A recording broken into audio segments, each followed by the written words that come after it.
Hey there, and welcome to the Solo Book Club, where I, Jimmy O, review your favorite books and conduct a book club all by myself. Let's get started with our next book.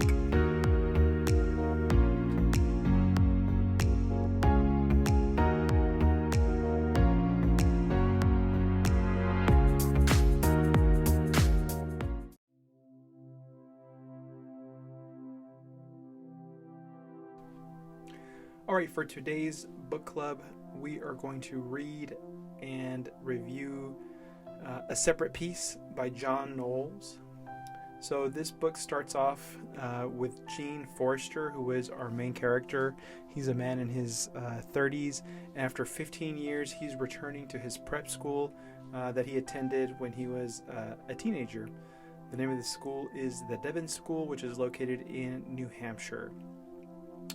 So the first thing that he does is he stops at the school's main building and he kind of looks around. He looks at the main stairs, and the thing that kind of comes to his mind is that everything seems a lot smaller than he remembers.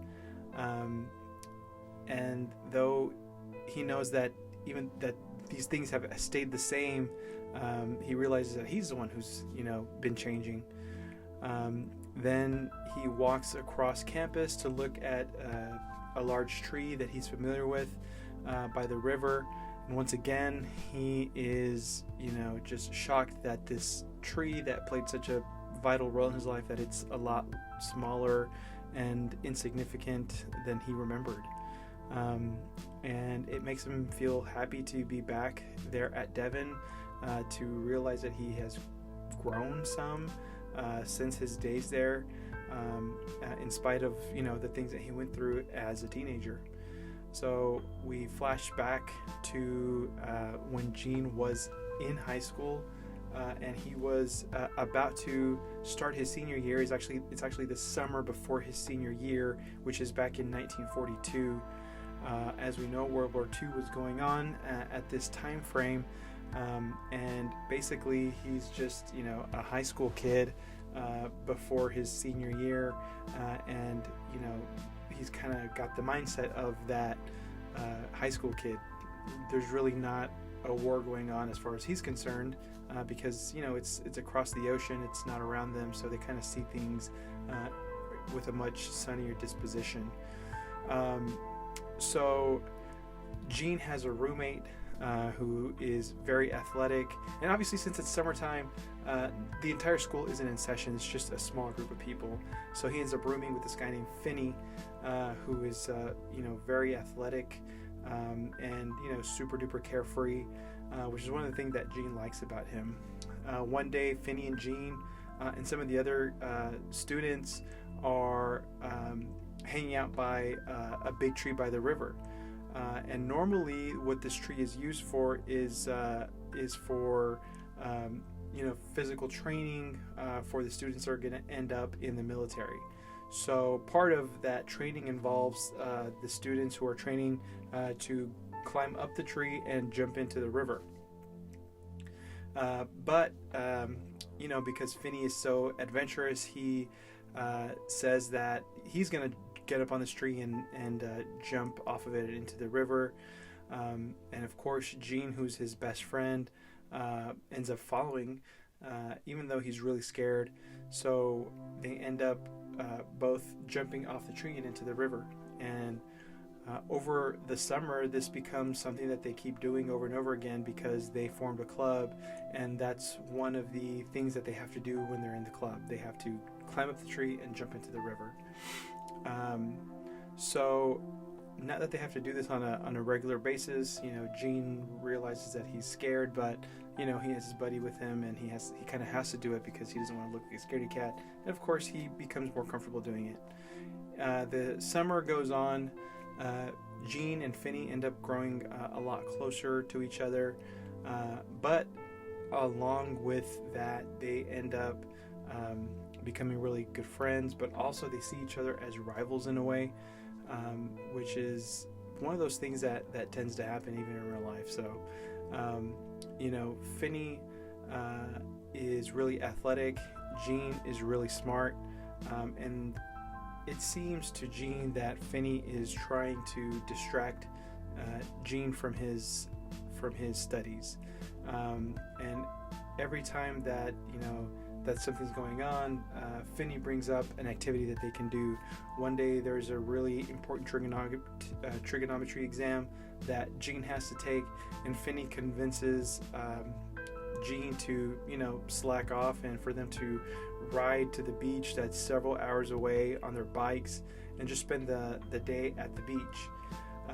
And even though he doesn't want to go, he ends up going along with Finney, and they have probably one of the best days of his life, and they end up falling asleep on the beach next to each other.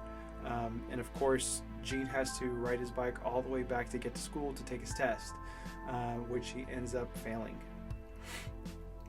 So after he fails that test, Gene kind of blames Finney for being so distracting. Kind of to himself, he thinks that Finney is trying to sabotage him, because he sees him as a rival. Because in reality, Gene sees Finney as a rival as far as his athleticism goes.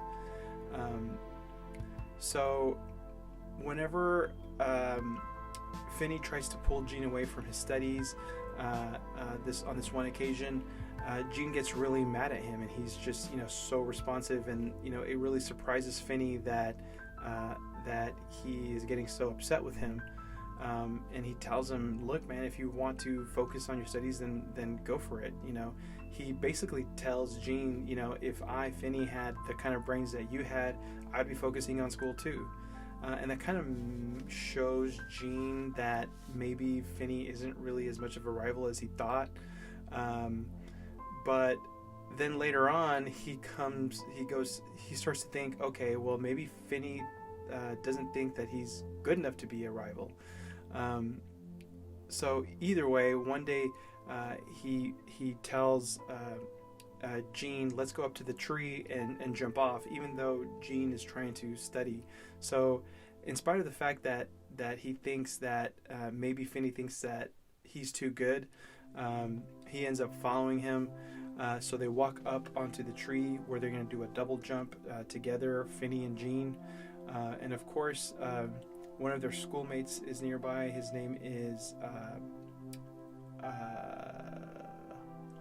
what is his name?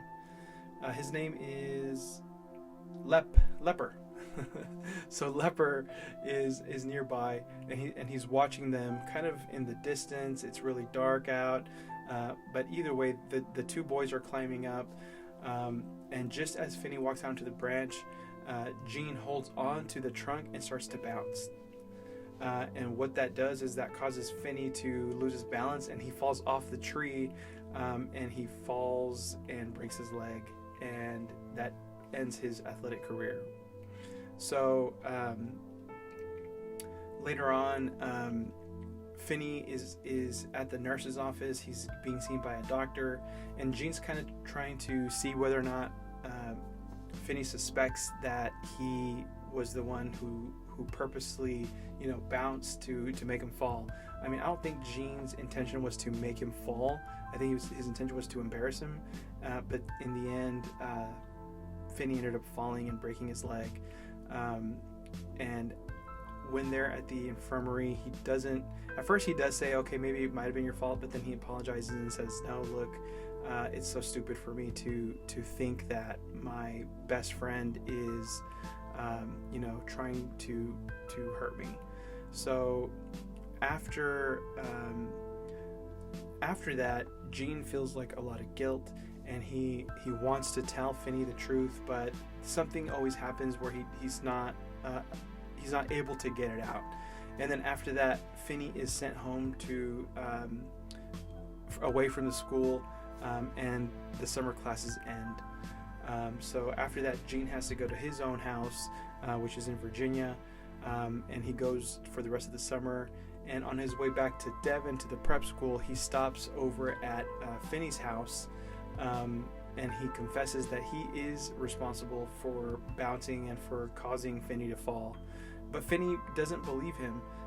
Basically, it seems like he's trying to make Finney feel better, but it's not. So at the end, Finney is threatening him, threatening to kill him, and if he doesn't stop. So he does, and then Gene realizes that, you know, me telling him this is at this point isn't helping. It's just hurting him. So he apologizes and then he leaves. So he returns to Devon, to the fall season, and, you know, obviously the summer is over. There's all the students, all of them are back, and, you know, it's pretty strict rules. It's not like summer anymore. So we meet a new character whose name is Brinker Hadley, and Brinker, during that first week that they're there, he convinces Gene to join the war effort after they go to some volunteer event in the town. And, you know, Gene agrees to sign up to the military with Brinker, and he's going to do it the next day. But when he gets home that night, Finney is actually sitting in his room. And then the next morning, when Brinker comes back and tells Gene, hey, did you see Finney's back? You know, you're the one who tried to kill him by, you know, pushing him off the tree. He gets really upset. And after that, he tells Brinker that he's not going to enlist with him anymore. And Finney doesn't really believe that Gene would have enlisted anyways, you know. And when Gene tells them that he doesn't want to enlist anymore, Finney ends up thinking that he doesn't want to leave Gene doesn't want to leave Finney behind. So after that, you know, Gene kind of turns on Brinker, and they don't really like each other. It's kind of like a real rivalry at this point. Then Leper comes into the picture again, who is, you know, a really nerdy character, and he says that he's going to enlist, and he ends up leaving the school to enlist in the military. So while this is going on, Gene, you know, really decides that he doesn't want to do any kind of sports, that he's just gonna, you know, help manage the rowing team, and him and Finney kind of get into these philosophical talks about the war, and how really what the war is just a bunch of old fat men who want to control the younger generation. Anyways, after that, Finney convinces Gene to start training for the Olympics, which was a dream that Finney had, but obviously he can't do anymore because of his injury. So they end up really training hard for Gene to make it to the Olympics. And when they do that, they decide to put on what they call a winter carnival. You know, it's something that the senior boys do, and, you know, they are just trying to have fun. So during that winter event, they get a telegram for Gene from Leper, the guy who just went into the military and who everybody was kind of in awe of. And they basically tell Gene that Leper needs him to come to Vermont, you know, which is kind of strange. So Gene ends up going to Vermont to visit with Leper, and he hears that Leper ran away from the military because he was having, you know, mental issues, and he's been hallucinating, and he's been screaming and crying, and, you know, he ran away from the military because he was going to get discharged. So, you know, Gene starts to become uncomfortable. He realizes that the military, which all of them are destined to go to because of this war, isn't really as glorious or rewarding as he thought it was. So he tells Leper to stop talking about it, and when he refuses, Leper kind of tells him that he knows that Gene made Finney fall from the tree. And then once he does that, Gene kind of gets really upset, and he leaves. He ends up back at Devon, and Brinker, which is again Gene's new rival, he starts to question why Gene hasn't enlisted into the military, and he thinks that it has something to do with the fact that Finney was injured. So what they end up doing is they end up holding some kind of mock trial to find out what happened the day that Finney got injured. They end up bringing Leper, who was, kind of a witness. It's not really clear whether or not he saw everything specifically, but he has an idea of what happened. So they have this trial. Finney's getting really upset. Jean is really upset, and essentially Leper is the main witness, and he's the one telling them that really it was Jean that caused the fall. And after basically they blame Jean, Finney gets really upset and he tries to leave the room. They take him to one of the main halls, and there's a giant set of marble stairs, and as Finney's trying to run off after this, he ends up falling and breaking his leg again. So the next morning, Finney and Jean are visiting together, and both of them agree that the whole accident was not on purpose, that it was just an accident. And then after that, Jean leaves, and he's trying to come back the next day to visit his friend, and he talks to the doctor who is on call there, and the doctor tells him that his friend died, that Finney had a piece of bone marrow that went into his bloodstream and it killed him. And then the doctor kind of tells him, like, this is something you have to get used to, since the wars are going on. Your friends are they're just gonna be dying. But Jean, doesn't get upset, doesn't cry, doesn't shed a tear at the funeral, because he says that Finney is now a part of him, and since he's a part of him, he's not gonna cry at his own funeral.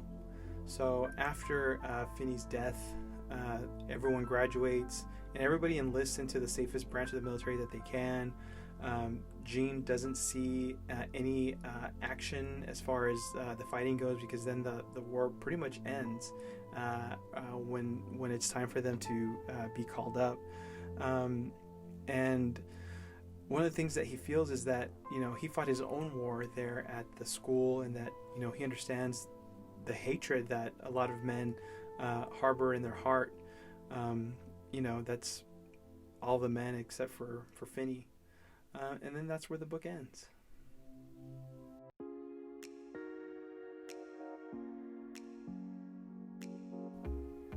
Okay, now we're moving on to the book club portion of this video. And the first question for the book club is, did you like this book? And the answer for me is yes. I really did like this book. Anytime we have a coming of age story, that's something that I really enjoy, because who can't relate to that, especially if you're already an adult. You've come of age, and it's simply just relatable. Every part of a coming of age story has at least one nugget that most people can relate to. And for me, I think the biggest message that I liked from this book was, you make decisions as a young person that affect the rest of your life. In this case, Jean, made a mistake. He is basically, it seems like he's trying to play a joke on his friend when he's bouncing on the branch. And he thought it was gonna maybe embarrass Finney, that he was gonna slip and do this number where he might fall, or if he does fall, he'll fall into the water. But in the end, Finney ends up falling and breaking his leg, and it ends his athletic career. It's a mistake, and that is so relatable, because most of us have made some kind of silly mistake, and you end up paying the consequences. I remember when I was a teenager, I was in a car with somebody who was driving on a wet road, and he kept making these little turns, like he kept shifting the steering wheel, and he was doing that to try to be funny, because the car was starting to slip and slide. It was fishtailing. Well, that friend ended up doing that once, and the car ended up flipping over with us in it, and it flipped over like 2 times. And that was one of those things where, okay, yeah, what we were doing was funny in the moment, and it could have cost us our lives. I didn't tell him to stop because I thought it was funny too. I thought he was being cute, and but at the end of the day, that's something that really could have affected the rest of our lives. And stuff like that is just so relatable, and that's really why I enjoyed this book.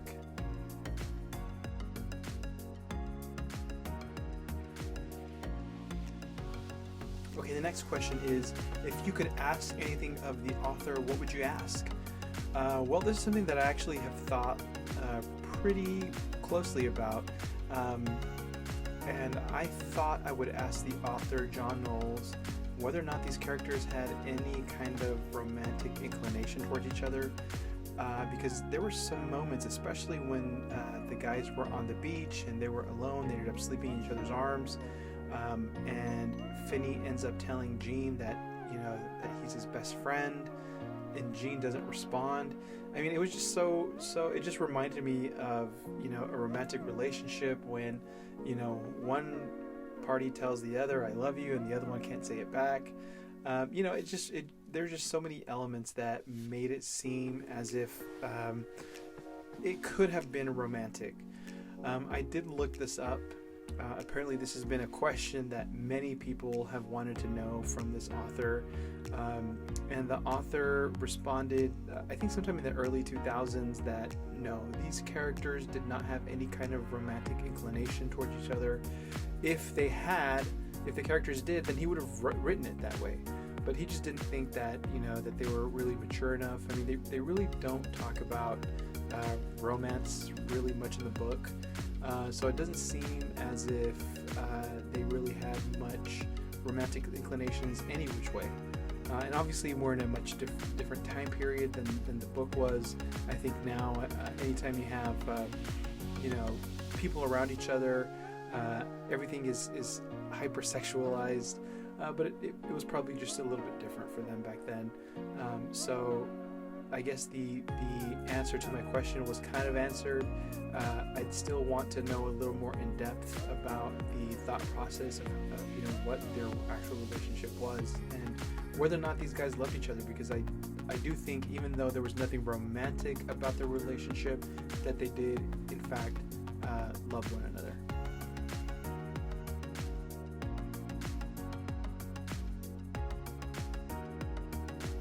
Okay, the next question is, what did you think of the title of this book? This book's called A Separate Piece, and I don't know if I would agree with the title as much. Maybe I'm putting a different kind of significance on it than it should. Whenever I think of a separate piece, I think of peace, and I don't really think that there was much peace within this book, except maybe at the very beginning when Jean returns to Devon. He's an adult, he's learned from his past, he sees the things that happened at Devon maybe as small, minimal, insignificant, and that he's been able to move past them, and that now he's at peace.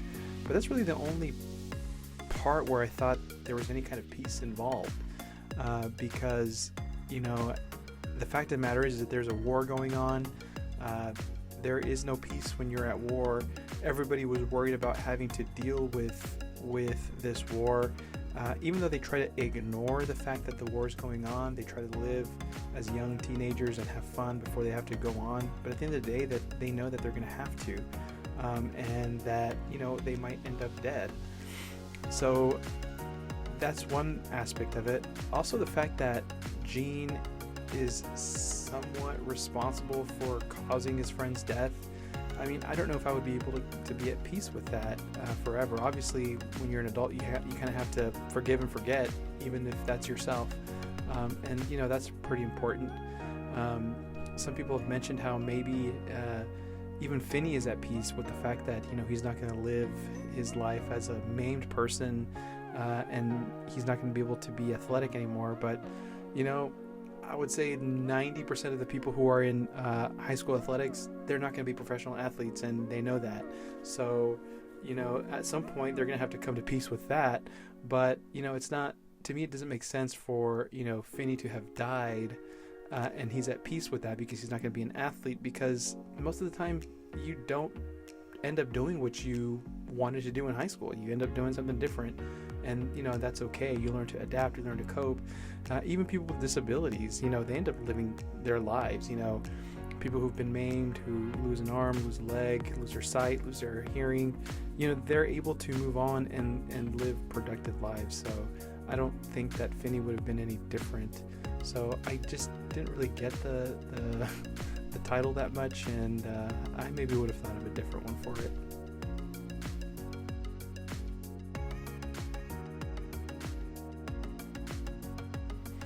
All right, the next question is, what was your favorite theme from this book? One of the things that I really kind of identified with was this whole codependency issue that was going on. At first you really see that Gene uses Finney as someone to help identify him. He's the cool guy. He's the guy that he's been seen with. It's always them two together. And it seems like he can't really find his own identity on his own without someone like Finney, someone who's a much stronger personality, someone who's so fun and gregarious, someone who's got the attention of adults, when they go to visit the dean's house. Finney is the impressive one. And it seems like Gene is just latching on to that. So he's, somewhat codependent on him as far as that goes. Then after Finney falls and breaks his leg, he's really, codependent on Gene in, just his physical needs, his wants and his needs.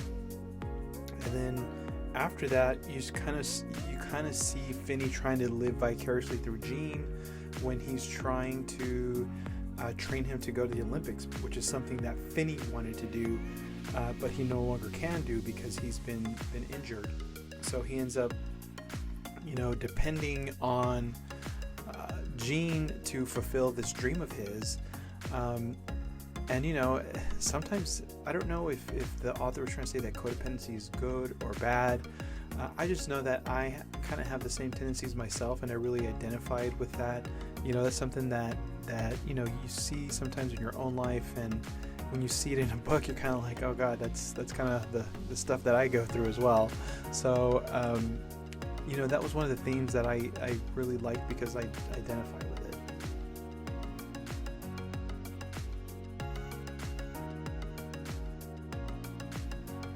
All right, the next question is, if you could write a fan fiction about this book, what would it be about? Well, I kind of alluded to it in one of my other questions. I think my fan fiction would deal with Gene and Finney having some kind of romantic undercover relationship. Something that really wasn't explored at all was romance in this book. There was no girls. It's just boys at this all-boys school.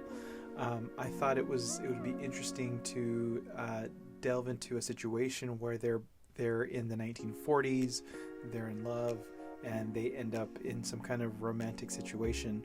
I would write that, not an overtly sexual thing, but mainly focusing on the romance portion of their lives. If I would make that up, that would be what I would add to a fan fiction regarding this book. It's been said that this book has been seen as homoerotic or has underlying homoerotic tones, and I felt it. And that's something that I would definitely explore in a fan fiction.